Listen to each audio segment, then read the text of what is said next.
हरे कृष्ण। हर हर महादेव। 12वां अध्याय मोक्षदायक पुण्य क्षेत्रों का वर्णन। सूत जी बोले, हे विद्वान और बुद्धिमान महर्षियों, मैं मोक्ष देने वाले शिव क्षेत्रों का वर्णन कर रहा हूँ। पर्वत, वन और काननों सहित इस पृथ्वी का विस्तार 50 करोड़ योजन। कितना योजन? 50 करोड़ योजन है। भगवान शिव की इच्छा से पृथ्वी ने सभी को धारण किया है। भगवान शिव ने भूतल पर विभिन्न स्थानों पर वहाँ के प्राणियों को मोक्ष देने के लिए शिव क्षेत्र का निर्माण किया है। कुछ क्षेत्रों को देवताओं और ऋषियों ने अपना निवास स्थान बनाया है, इसीलिए उसमें तीर्थत्व प्रकट हो गया। बहुत से तीर्थ ऐसे हैं जो स्वयं प्रकट हुए हैं। तीर्थ क्षेत्र में जाने पर मनुष्य को सदा स्नान, दान और जाप करना चाहिए, अन्यथा मनुष्य रोग, गरीब तथा मुक्ता आदि दोषों का भागी हो जाता है। मतलब कहीं भी जाओ तो दान अवश्य करना चाहिए।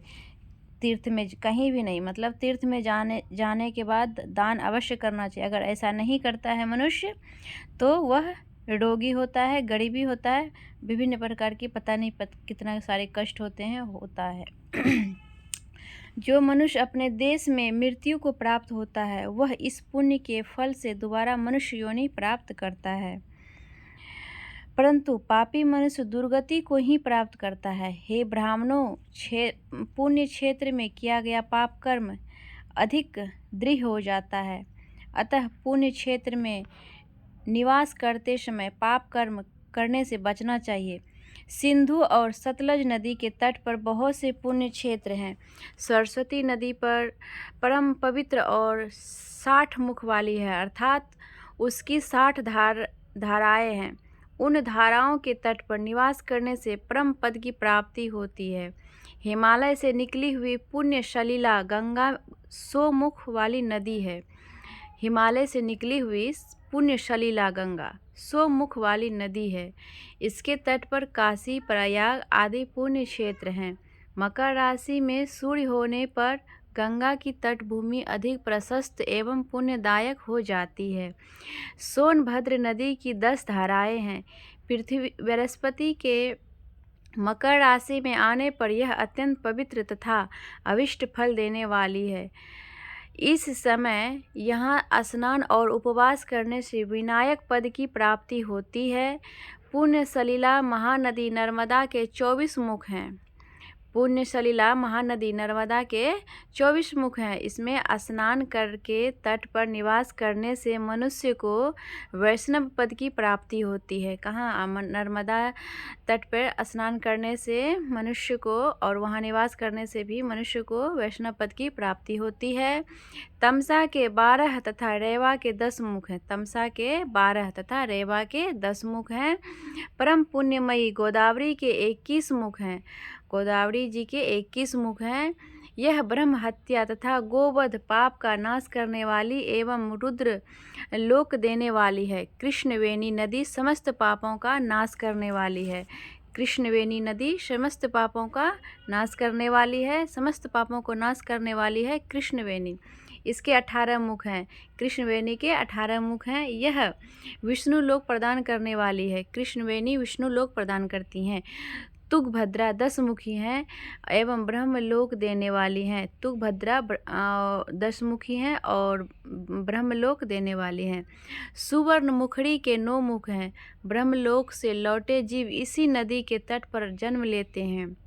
ब्रह्मलोक से लौटे हुए जीव इसी नदी के तट पर जन्म लेते हैं। सरस्वती नदी, पंपा सरोवर, कन्याकुमारी, अंतरीप तथा शुभकारक श्वेत नदी सभी पुण्य क्षेत्र हैं। इनके तट पर निवास करने से इंद्रलोक की प्राप्ति होती है, ऐसा शास्त्रों में वर्णित है।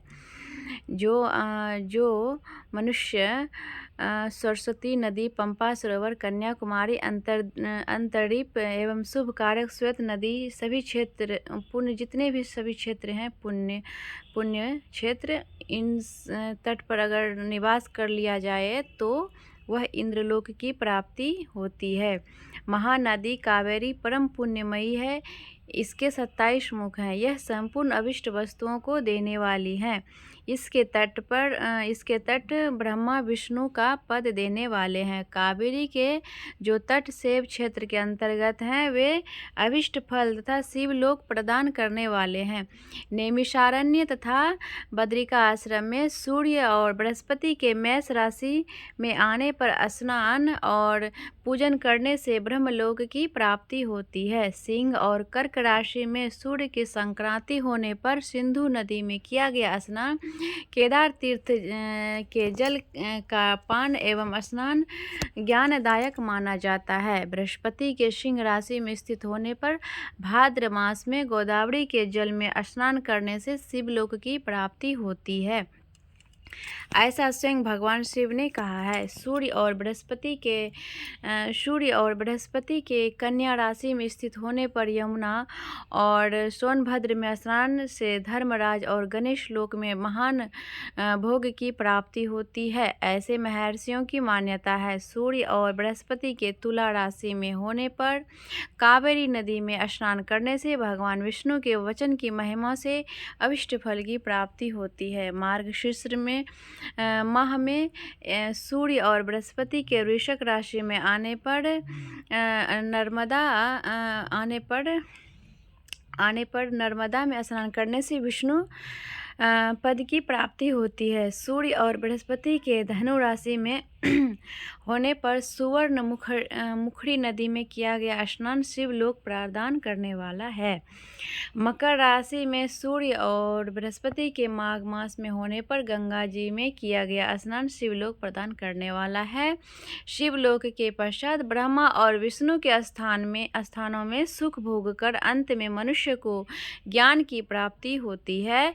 माघ मास में सूर्य के कुंभ राशि में होने पर फाल्गुन मास में गंगा तट पर किया गया श्राद्ध पिंडदान अथवा तिलोदक दान पिता और नाना दोनों कुलों के पितरों की अनेकों पीढ़ियों का उद्धार करने वाला है।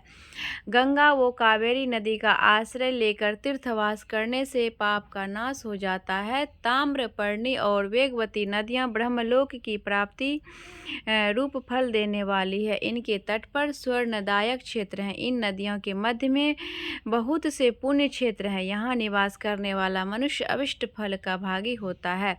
सदाचार, उत्तम वृत्ति तथा सद्भावना के साथ मन में दया भाव रखते हुए विद्वान पुरुष को तीर्थ में निवास करना चाहिए, अन्यथा उसे फल नहीं मिलता। पुण्य क्षेत्र में जीवन बिताने का निश्चय करने पर तथा वास करने पर पहले का सारा पाप तत्काल नष्ट हो जाएगा। पुण्य क्षेत्र में जीवन बिताने का निश्चय करने पर वास करने पर पहले का सारा पाप तत्काल नष्ट हो जाएगा।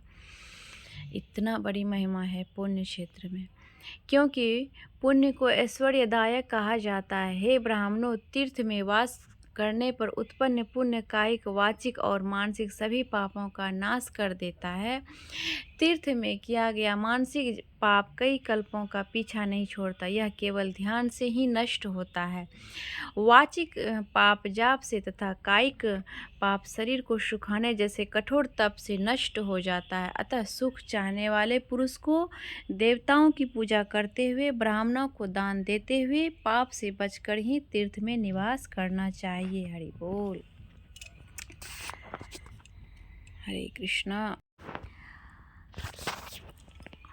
आज हमने 13वां अध्याय अध्ययन किया और अगले दिन हरे कृष्णा। आज हमने 12 अध्याय तक अध्ययन किया है। अगले दिन 13वां अध्याय अध्ययन करेंगे, जिसमें कि सदाचार, संध्या वंदन, प्रणव, गायत्री जाप एवं अग्निहोत्र की विधि तथा महिमा श्रवण करेंगे। और आपको हमारी यह वीडियो अच्छी लगी तो हर हर महादेव कहेंगे और कमेंट करेंगे और शेयर कर देंगे और लाइक भी कर देंगे।